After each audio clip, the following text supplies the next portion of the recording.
केवल ये चैत्र पर्व दिन 5 दिन धरिक आम बाहर को से ठाकुराणी बाहर को बाहरती एवं समाज मंगल से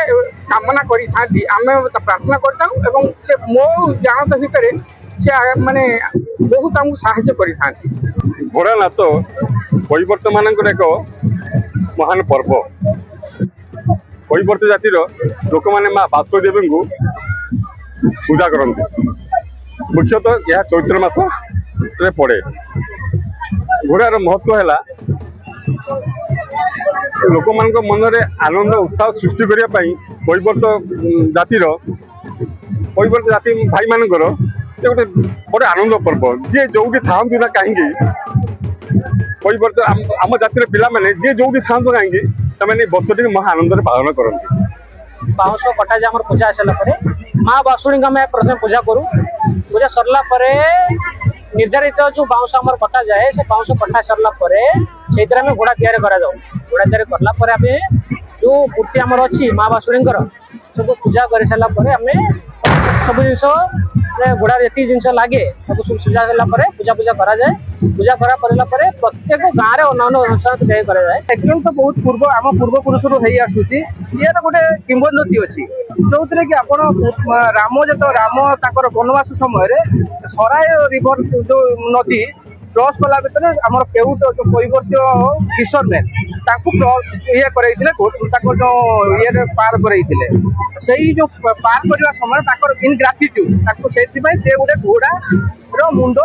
देते फिशरमैन को ये घोड़ा देला कौन कले से जो घोड़ा यही चैत्र मसरे चैत्र पूर्णिम देते तार से ये को मन रखापी आमर ये पूजाटी करा जाए। इष्ट देवी होती माँ बासुणी आमर यही दिन कौन करे आमर पूजा करके घरे पूजा है बासुणी पूजा है आज्ञामाल नहीं आम बाउंश कटा जाए बाउंश को आमर बाउंश काटला आमर घोड़ा प्रस्तुत करा जाए घोड़ा प्रस्तुत होगी पूजा करा जाए माँ मुख्य हूँ देशी अंडा ये से फूल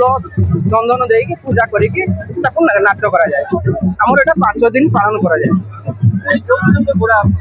ये आमर पाख किसी गाँव रु आम निमंत्रण करा जाए निमंत्रण करके डका जाए पाखे आमर जो कैवर्त भाई मैंने अच्छा से मैंने लुणीपदा आपणकर रामचंद्रपुर अमारगड़िया अंबारगड़ी सरी आमर आंबगड़िया घोड़ा नहीं आसती सब नाच हुए माने आम पारंपरिक वाद्य नाच जो आम पुरी ढोल बाड़े आम नाच करा पाखापाखि 10,000 15,000 लोक एकत्रित होती